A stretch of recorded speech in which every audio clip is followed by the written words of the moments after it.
열왕기상 13장 1절부터 10절까지 우리 한 절씩 교독하겠습니다.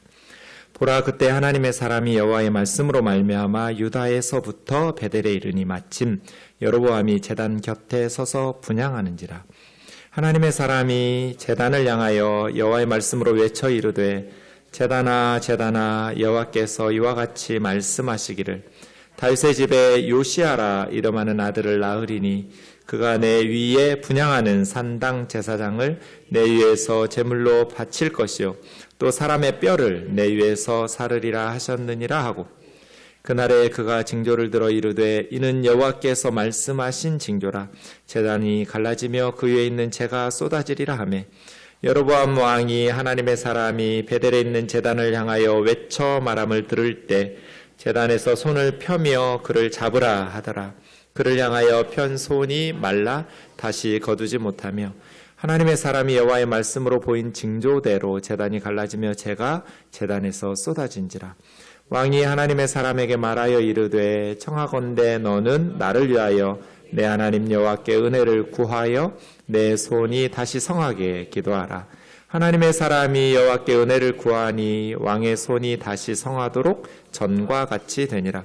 왕이 하나님의 사람에게 이르되, 나와 함께 집에 가서 쉬라. 내가 내게 예물을 주리라.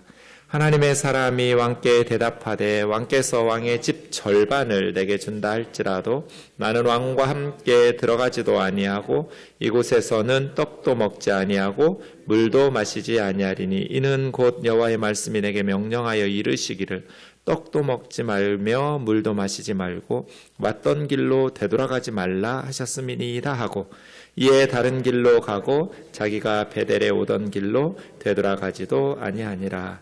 아멘. 명절 연휴 잘 보내셨나요? 네, 저는 잘 보냈습니다. 모처럼 잘 쉬었는데요. 어머니하고 같이 있으면 이제 저희 어머니는 몸이 불편하셔서 많이 움직이시기가 힘드세요. 그러니까 주로 이제 많은 시간 침대에 누워 계시죠.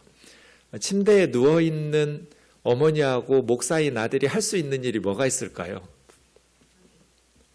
시간은 많아요. 근데 둘이 할 수 있는 게 별로 없어요. 그래서 어머님 몸이 불편하시니까 그래서 제가 이제 차에 모시고 뭐 드라이브 하기도 하고 하지만 잠깐씩이고요. 집에서 어머니랑 같이 있을 때는 주로 TV를 보죠. 그럼 목사 아들하고 어머니하고 무슨 TV를 볼까요? 네? 네, 기독교 방송을 주로 봐요. 네. 그래서 설교를 많이 들었어요. 전 평소에는 제 설교도 안 듣는 사람인데, 어머니하고 같이 어머님 집에 있으면 할 게 거의 없어요. 그냥 이런저런 얘기하면서 목사님들 설교 많이 들어요. 기독교 TV 보면서.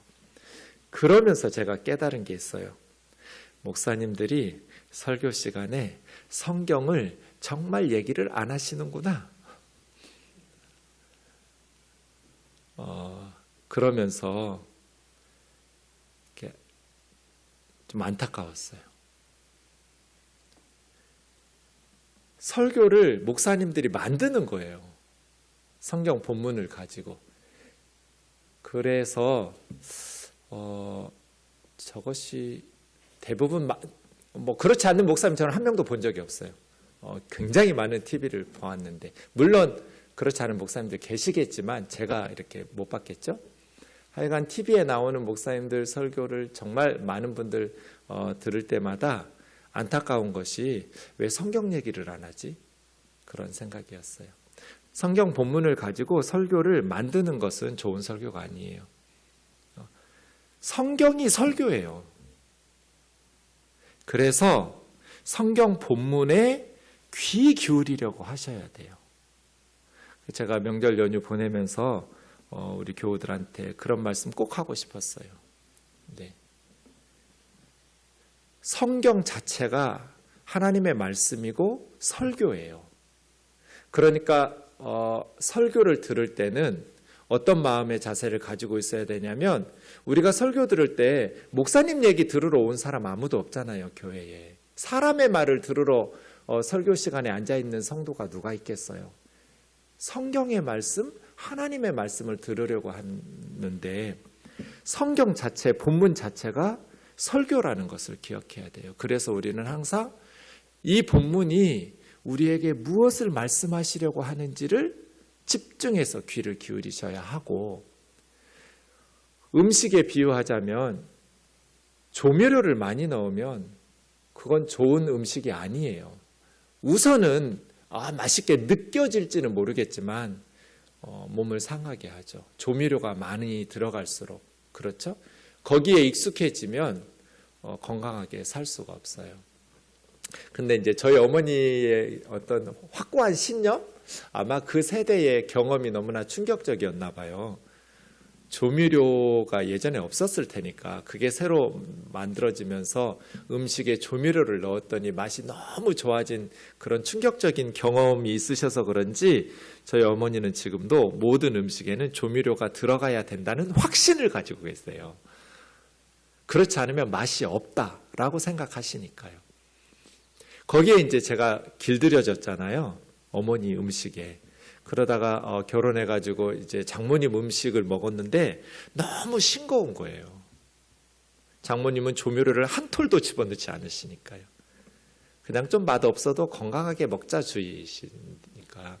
근데 나중에 보니까 우리 장모님 음식이 진짜 좋은 음식이잖아요. 조미료 하나도 넣지 않았지만 재료의 본맛을 좋은 신선한 유기농 재료로 음식을 요리를 하시니까 오히려 이제 여기에 길들여지니까 어머니 음식을 가끔 시골에 내려가서 먹으면 너무 자극적인 거예요. 그리고 반드시 속이 쓰려요. 또 어머님 정성껏 해주셨는데 아들이 많이 맛있게 먹어야 하잖아요. 과식을 하게 되니까 저같이 위가 약한 사람은 과식도 좋지 않고 조미료도 좋지 않고 뭐 여러 가지 그래서 이것이 설교하고도 비슷해요. 성경 본문에 조미료가 첨가되면 첨가될수록, 예화가 첨가되면 첨가될수록 해로워요. 좋지 않아요. 그건 좋은 설교가 아니에요. 성경을 집중하면서 하나님의 말씀에 귀 기울이려고 우리가 이렇게 집중하면서 말씀을 들어야만, 저는 설교를 잘하는 사람은 아닌데 어떤 설교가 좋은 설교인지는 알아요. 좋은 설교자는 못 될지 모르겠지만 어떤 말씀이 정말 귀한 말씀이고 그 귀한 말씀은 그 설교자가 성경 본문에 집중하면서 오래도록 그 본문을 가지고 씨름하고 묵상하고 기도하고 연구하고 그 말씀에서 전달하려는 하나님의 음성을 정확하게 전달해 주려고 노력하는 설교가 좋은 설교죠. 아무리 감동적인 예화나 코끝 찡한 감동적인 조미료들이 많이 들어가도 사실은 별로 좋은 건 아니에요. 그런 의미에서 항상 우리가 성경 본문에 집중하고 성경 본문이 우리에게 말씀하시려는 것을 귀 기울이고 들으려고 노력해야겠다, 이런 생각을 늘 하게 됩니다. 본문 1절 보겠습니다. 보라, 이 말은 힘내라는 말 자주 나오는데요. 구약 성경에 집중 이렇게 생각하시면 돼요. 그러니까 특별히 13장은 집중하라는 거예요. 하나님께서 보라, 딴 데 이렇게 시선 돌리지 말고 집중하세요. 보라, 그런 뜻이에요. 보라. 그래서 모든 하나님의 말씀을 우리가 소홀히 여기면 안 되겠지만 특별히 하나님께서 보라라고 말씀하실 때, 성경 저자가 그렇게 말씀하실 때는 더 집중해서 봐야 돼요. 그때 1절에 그때라는 것은 그 바로 앞에 나오는 12장의 33절의 말씀하고 연결되어 있겠죠. 그가 자기 마음대로, 이거는 이제 북이스라엘의 첫 번째 왕 주일에 설교할 건데요. 솔로몬이 죽은 후에 르호보암과 여로보암 두 왕이 분열왕국을 시작하게 되잖아요. 북쪽에 여로보암 왕이 자기 마음대로 정한 달 8월 15일에 이스라엘 자손 위하여 절기로 정하고 베델에 쌓은 제단에 올라가 분향하였더라. 그리고 1절로 연결되면서 보라 그때에거든요. 그러니까 지금 1절에 그때에는 여로보암, 북이스라엘의 첫 번째 왕인 여로보암이 베델에 제단을 쌓고 거기서 분향하고 있을 때겠죠. 하나님의 사람이 여호와의 말씀으로 말미암아 유다에서, 남쪽 유다에서 북쪽 이스라엘 베델에 이르러 마침 여로보암이 제단 곁에 서서 분향하는지라. 이렇게. 그러니까 이 하나님의 사람 선지자가 왜 남쪽 유다 사람이 북이스라엘에 가서 왕이 분향하고 있는 베델의 제단을 찾아갔어요? 여호와의 말씀으로 말미암아 하나님께서 이 선지자에게 뭔가 말씀을 주셨고 그 말씀을 베델에 분향하고 있는 여로보암 왕에게 전달하라고 말씀하신 거죠. 그죠? 네. 하나님의 말씀을 전달해야 될 사명을 가지고 이 한 선지자가, 이름 밝히지 않아요, 성경에서. 한 선지자가 유다에서부터 베델에 도달했어요. 그 선지자가 어떤 말씀, 어떤 여호와의 말씀을 전하는가 2절에 있습니다. 하나님의 사람이 제단을 향하여 여호와의 말씀으로 외쳐 이르되 제단아 제단아, 그 짐승 태워서 바치는 번제단 있죠? 제단아 제단아, 여호와께서 이와 같이 말씀하시기를 다윗의 집에 요시아라 이름하는 아들을 낳으리니. 그러니까 다윗의 집은 누구예요? 남쪽 유다의 왕의 족속이죠. 다윗의 후손. 그런데 요시야, 이걸 너무나 충격적이어서, 왜냐하면 요시야는 이때로부터 한 300년 뒤에 태어나는 왕이에요. 그러니까 아직 태어나려면 300년이나 남은 사람의 이름까지 정확하게 요시야라고 지정하면서 요시야가 이렇게 이 베델의 제단에 행할 거야 라는 예언의 말씀을 전달하는 거잖아요. 그래서 자유주의 신학자들 중에는 이거는 후대에 요시야 종교개혁 후에 지금 열왕기상 하는 나라가 망하고 바벨론 포로지에서 쓰였다고 그랬잖아요. 포로 시대에 쓰였으니까 열왕기서를 기록할 때는 요시야는 이미 죽은 후잖아요. 그래서 나중에 첨가한 거지, 이렇게 정확하게 요시야라는 사람의 이름까지 지정하면서 베델에 그가 행할 일들을 예언하는 건 불가능하다, 이렇게 말하는 성경학자들도 있어요. 그런데 이건 너무나 자기 생각이죠. 왜냐하면 이 선지자는 자기가 능력을 가지고 전달하는 게 아니라 여호와의 말씀을 받아서 그냥 전달만 하는 사람이잖아요.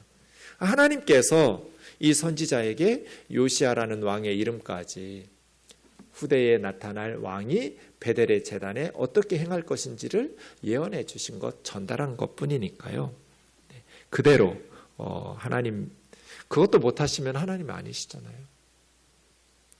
요시야라는 아들이, 그러니까 요시야라는 다윗의 후손의 왕이, 그런 의미예요. 그가 내 위에 분향하는 산당 제사장을 내 위에서 제물로 바칠 것이고 사람의 뼈를 내 위에서, 여기서 너는 내 위는 제단이죠. 번제단, 베델의 산당의 제단, 그 위에서 요시야라는 다윗의 아들 후손이 뭘 한다는 거예요? 산당의 제사장을 제물로 바치고 뼈들, 사람의 뼈들을 너의 분향단 위에서 이렇게 태워서 바칠 거라는 거예요. 여러분, 사람의 뼈, 시체의 뼈를 가져다가 거룩한 하나님 앞에 제사 드리는 제단에다가 태우고 뿌린다는 건 뭐예요? 더럽힌다는 뜻이잖아요. 그 거룩한 성소를, 왜냐하면 유대인들은 시체는 부정한 것이니까요. 멀리 해야 되는 건데, 그 사람의 뼈, 죽은 시체의 뼈를 가져다가 뿌리고 거기다가 사른다고 하는 건 굉장히 베델의 제단이 지금 잘못된 일을 하고 있는 것에 대한 하나님의 심판이 임할 것이라고 예언하고 있는 거잖아요. 왜 그랬을까요? 여로보암이 왕이 되고 보니까 한 가지 걱정이 생겼어요. 북이스라엘 사람들이 유월절이나 오순절이나 초막절, 그리고 그런 명절에 예루살렘 성전 유다 땅으로 르호보암 왕에게로 갈 거잖아요. 매년 예루살렘 성전에서 예배 드리다가 그러면 혹시라도 우리 북이스라엘 백성들이 마음으로 다윗의 자손에게 마음이 돌아가 버리면 예루살렘의 제사장들이 뭐 북이스라엘의 정통성을 인정하면서 얘기 좋게 할 리가 없잖아요. 그러니 남쪽 유다의 예루살렘 성전으로 다니면 북쪽의 백성들은 나를 죽이고 다시 남쪽의 왕을 섬기게 될 것이라는 두려움과 염려가 생겼어요. 그래서 여로보암이 한 게 뭐예요? 세 가지를 하는데요. 첫 번째는 금송아지 2개를 만들어서 하나는 북이스라엘 최남단 베델, 하나는 최북단 단. 단과 베델에 하나님의 성전처럼 지어놓고 예루살렘 성전으로 갈 필요가 없다. 왜냐하면 예루살렘에 내려가면 예루살렘 사람들에게, 유다 사람들에게 설득당해가지고 자기 여로보암 정권의 정당성을 의심하면서 반역이 일어날까 봐. 갈 필요가 없어. 두 번째는 일반 백성들을 제사장으로 임명해요. 원래 제사장이 되려면 누가 해야 돼요? 레위 지파여야 돼요. 아론의 후손이어야 돼요. 그런데 아론의 후손도 아니고 레위 지파 출신도 아닌 일반 평민들 중에서도 원하는 사람들을 제사장으로 임명해요. 그리고 세 번째는 8월 15일에 명절 절기로 지켜요. 원래 이스라엘의 명절은 언제예요? 가을의 명절은 7월 15일이에요. 초막절.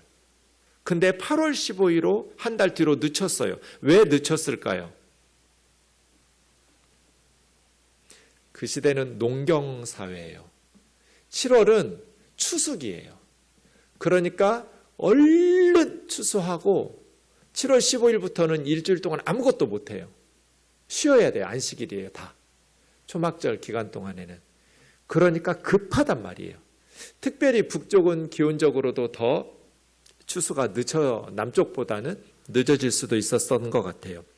그래서 백성들의 입장에서 한 달 뒤로 연기해주면 추수할 때 좀 여유가 있죠. 편해져요. 그러니까 한 달 뒤로 늦춘 거예요. 베델과 단에 금송아지 만들어 놓고 예루살렘 성전에 갈 필요 없다. 제사장들을 일반 평민들 백성들을 통해서 제사장을 세우고 그리고 8월 15일을 초막절 절기로 변경시키고 이런 일들을 하면서 베델의 단에서 지금 분향하고 있는 왕에게 제단아 하면서 유다에서 올라온 선지자가 하나님의 심판을 선언하고 있는 거잖아요. 이 베델의 제단에 대해서 하나님의 진노와 심판이 임할 것이라고, 그것도 남쪽 사람 다윗의 아들 중에 요시야라는 사람을 하나님께서 들어서, 그래서 나중에 이제 열왕기하 23장 15절 16절에 보시면 요시야가 종교개혁을 하는 중에 남쪽 유다만 종교개혁을 하는 것이 아니라 북이스라엘까지 가가지고, 제가 늘 말하잖아요. 조선시대에 정말 좋은 왕이 2명 있었다고. 세종대왕하고 정조라고. 이스라엘에 세종 같은 사람이 다윗이라면 정조 같은 사람이 요시야라고. 정말 좋은 왕이에요. 요시야를. 성경이 요시야를 이전에도 없었고 이후에도 없었다고 말해요. 요시야 같은 왕이. 다윗과 같은 왕이었다고. 요시야는 정말 하나님 기쁘시게 했던 그런 왕이에요. 그런 하나님에 대한 열정으로 목숨 걸고 종교개혁을 일구었던, 산당들 다 무너뜨리고 우상들 다 철폐하고 하면서 유다 지역 남쪽 왕조만 하는 것이 아니라 북이스라엘까지 올라가가지고, 그때는 북이스라엘은 이미 아수르에게 멸망한 후거든요.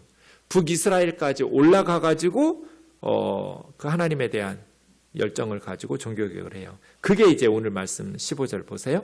이스라엘에게 범죄하게 한 느바스 아들 여로보암이 베델에 세운 제단과 산당을 이게 요시야죠. 요시야 왕이 헐고 그 산당을 불사르고 빻아서 가루 만들며 아세라 목상을 불살랐더라. 요시야가 몸을 돌이켜 산에 있는 무덤들을 보고 사람들을 보내가지고 무덤에서 해골을 가져다가 그 베델의 제단 위에서 불살라 그 제단을 더럽게 하니라.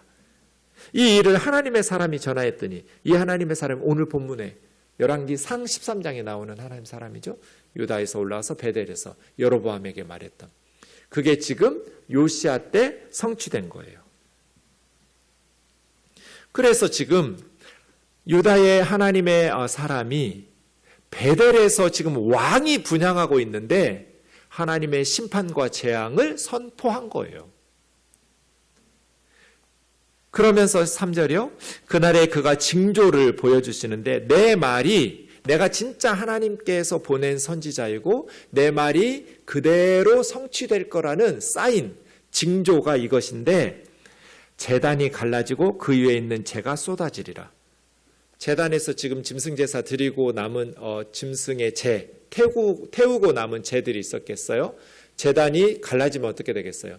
그 위에 있는 재는 쏟아지겠죠. 그것이 내가 하나님의 사람이고 나를 통해서 말씀하신 이 하나님의 말씀이 그대로 성취된다는 징조라고. 그랬을 때 여로보암 왕이 어떻게 하겠어요? 하나님의 사람 베델에 있는 제단을 향해서 외쳐 말함 들을 때 제단에서 손을 펴서 저놈 잡아라. 화가 난 거죠. 왕이 흥분하면서 당장, 지금 왕이 분향하고 있는데 갑자기 예고도 없이 유다에서 올라와가지고 어떤 한 젊은 선지자가 이렇게 외치니까 화가 났겠죠. 체포하라고, 손을 뻗어가지고 잡으라고 말했는데 뻗은 손이 걷어들이지 않, 마비가 돼버렸어요.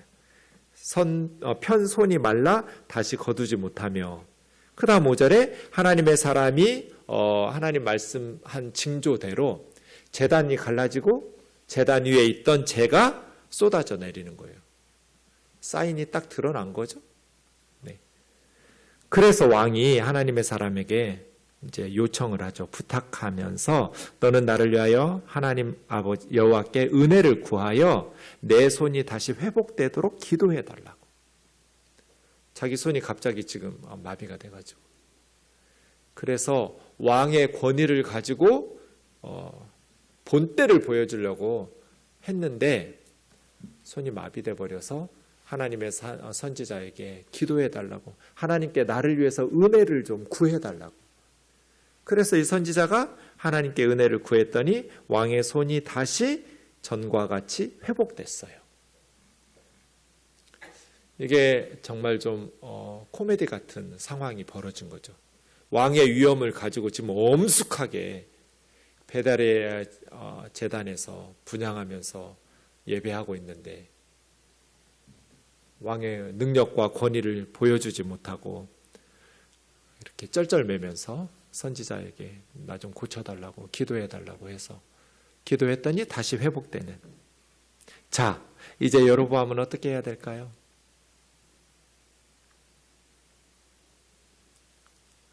이때 여로보암이 해야 될 일이 뭐예요?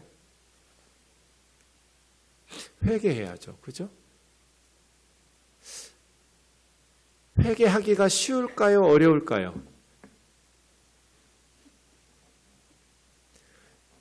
지금 전 국가적으로 베델과 단에 제단을 쌓고 만들고 예루살렘 성전 갈 필요 없다고 제사장들 다 세우고 고을마다 동네마다 도시마다 시골마다 산당들 지어놓고 거기에 평민들로 제사장 세워놓고 지금 왕이 거룩하게 분향하고 있는데 갑자기 밑도 끝도 없이 유다에서 한 젊은 선지자가 올라와가지고 이런 말씀을 전하면서 하나님의 능력을 경험했어요. 근데 왕이 자기 체면과 모든 정책이 잘못되었다라는 것을 백성들 앞에 고백하면서 다시 원상태로 되돌릴 수 있을까? 쉽지 않죠. 그래서 이때 사실은 여로보암은 하나님의 말씀을 들었고 하나님의 능력도 체험했잖아요. 직접 자기 몸으로. 그렇으면 회개를 하는 게 맞는데 회개가 쉽지 않아요. 그래서 7절처럼 말해요. 왕이 하나님의 사람에게 이르되 나와 함께 집에 가서 쉬라. 내가 너에게 예물을 주리라. 이 말을 왜 했을까요? 자기 집으로 가서 이게 이제 자기 집인지 자기 집은 세겜에 있으니까 한참 걸어가야 돼서 세겜의 왕궁으로 가자는 말인지 아니면 베델의 신전으로 같이 들어가자는 말인지 성경학자들이 설왕설래하는데 모르겠어요. 하여간 나와 함께 가서 내가 뭐 고맙기도 하고 손을 회복시켜 고쳐주었으니까 그리고 정치적으로 좀 이용해 먹고 싶은 거예요. 여로보암 말이에요. 하나님께 회개를 해야 될 때 이 영역 있는 선지자, 이 능력 있는 선지자를 잘 구워 삶아가지고 자기가 가지고 있는 금은 보화를 주면서 그 사람을 활용해가지고 뭔가 돌파구를 찾아보려고 하는 선지자를 매수하면 재앙을 피할 수 있어요? 능력 있는 선지자를 구워 삶으면 하나님의 심판을 모면할 수 있냐고요? 없어요. 그런데 예나 지금이나 이렇게 생각하는 사람들이 너무 많아요. 그때 이 하나님의 선지자가 대답합니다. 왕께 대답하되 8절 9절이죠. 왕께서 왕의 집 절반을 내게 준다 할지라도 나는 왕과 함께 들어가지도 않고 이곳에서는 떡도 먹지 않고 물도 마시지 않겠습니다. 왜냐하면 하나님이 나에게 이렇게 말씀하셨습니다. 떡도 먹지 말고 물도 마시지 말고 왔던 길로 되돌아가지도 말라. 그건 뭐예요? 왜 떡도 먹지 말고 물도 마시지 말고 베델에 왔던 길로 다시 그 길로 되돌아가지 말고 다른 길로 길을 변경하면서 돌아가라고 했을까요? 하나님께서 선지자에게 이렇게 말씀하신 이유는 거기 머물러 있다가 매수당하지 말고 유혹받지 말라는 거예요. 재물이나 왕이 너를 구워 삼으려고 할 테니까 그런 재물의 유혹이나 어떤 권력의 유혹에 미혹당하지도 말고 또 부정적인 하나님의 말씀을 전했으니까 고분고분해서 네 말 듣지 않으면 너를 억지로 잡아다가 곁에 두려고 할 수도 있고 말 안 들으면 살해할 수도 있고 그러니 빨리 떡도 먹지 말고 물도 마시지 말고 집으로 들어가지도 말고 왔던 길로 오다가 체포당하지도 말고 길 변경해 가면서 안전하게 빨리 유다로 돌아오라는 거잖아요. 그죠? 떡 먹지 마라. 앉아서 말 섞지 말라는 거예요. 할 말만 딱 전달하고 돌아오라는 거예요. 그래서 10절에 보면 이에 다른 길로 가고 자기가 베델에 오던 길로 되돌아가지도 아니하리라. 예. 베델로 왔던 길로 안 가고 그 길로 가면 사람들이 추적해서 붙잡을까 봐 다른 길로 되돌아갔다. 근데 문제는 여러분 아시지만 알아야 되는데 모르시는 분들도 있을 수 있다는 염려가 갑자기 생기네요. 이 유다에서 올라온 젊은 선지자 어떻게 돼요? 예, 사자한테 찢겨 죽어요. 이 사람 죽게 만든 사람 누구예요? 네, 베델의 늙은 선지자가 거짓말로 속여요. 이 다음 본문 내용을 보시면 전 성경에서 이 베델의 늙은 선지자가 제일 악한 놈 중에 하나인 것 같아요. 자기의 호기심 때문에 다른 사람 이렇게 죽여도 돼요? 거짓말로 속여가지고 정말 악마 같은 인간이에요. 그런데 14절 보면 놀랍게도 이 유다의 젊은 선지자가 상수리 나무 아래에 앉아 있어요. 여기가 지금 베델 벗어나지도 않았어요. 문맥 그 이후에 보면. 왜 이랬을까요, 여러분?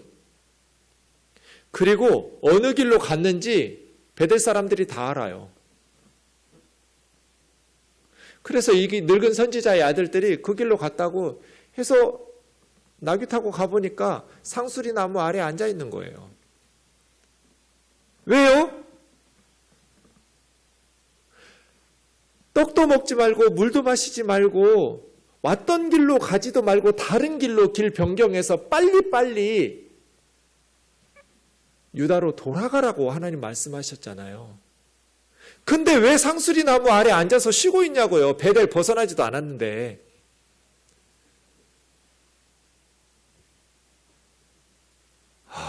진짜 지금 마음이 흔들리고 있는 거예요.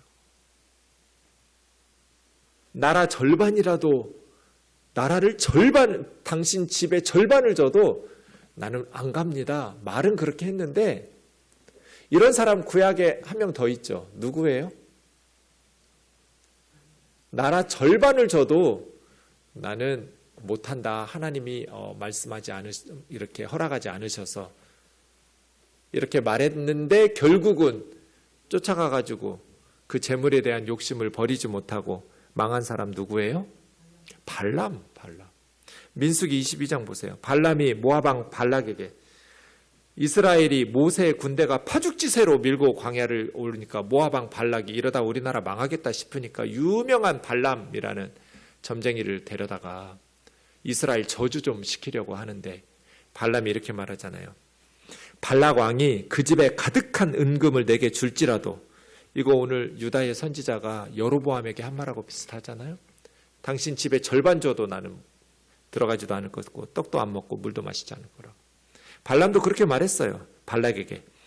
당신 집에 가득한 은금을 내게 줄지라도 내가 능히 여호와의 말씀을 어겨 덜하거나 더하지 못하고 이스라엘 저주할 수 없다.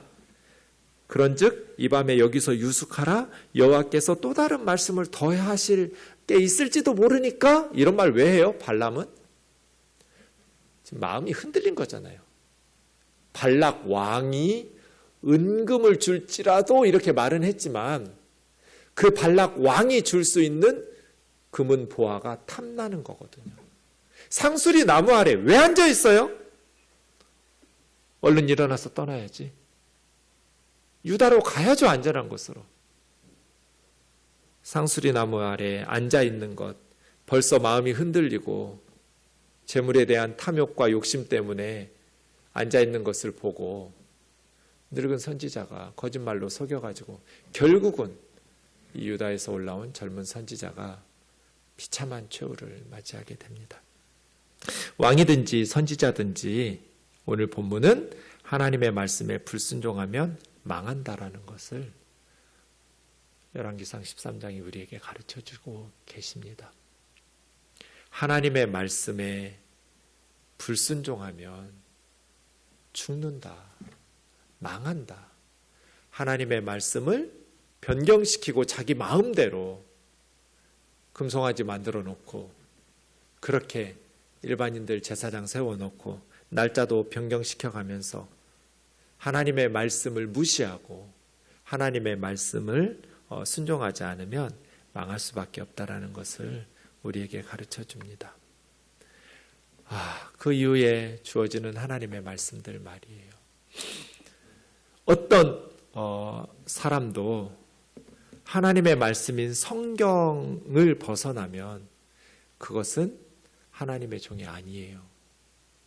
우리에게 이 하나님의 말씀인 성경이 있는데, 그래서 이제 늘 제가 한국 교회가 두 가지를 조심하셔야 됩니다. 하나는 만모니즘과 세속화되는 거, 물질에 무릎 꿇고 세상적인 욕심 때문에 하나님의 말씀대로 신앙생활 하지 못하는 거, 이거 주의하셔야 합니다.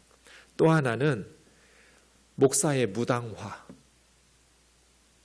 영적인 영역이 있는 이 베델의 여로보암 왕처럼 능력 있는 사람, 말 한마디, 기도 한번 하면 마비되었던 손이 회복되고 고쳐지고, 그 사람이 선포하면 제단이 무너지고 갈라지면서 재가 쏟아져 내리고, 이런 영역 있는 하나님의 종들을 보면서 그들에게서 나타나는 그러한 능력들을 보면서 성도들이 그 밑에서 영적인 노예처럼 가스라이팅을 당해요. 무당이 뭐해요? 신을 독점하고 돈 버는 사람이 무당이잖아요. 하나님을 독점하고 영적인 권위자가 성도들을 영적인 노예로 삼아서 착취하는, 이것을 조심하셔야 됩니다.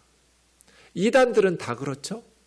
이단의 교주들이 자기를 재림 예수로 보혜사 성령으로 영적인 능력이 막 기도원 원장들 예전에 나타나는 많은 권능들을 보면서 다 성도들이 뭐 장로도 권사도 목사들까지 그 앞에 머리 들밀고 안수기도 받고 능력을 받겠다고 이런 어떤 영적 권위자를 무당처럼 하나님을 독점하고 하나님의 능력을 가진 사람을 매수하고 내 편으로 삼으면 내가 원하는 것들을 얻을 수 있는 것처럼 착각하는 신앙, 잘못된 신앙.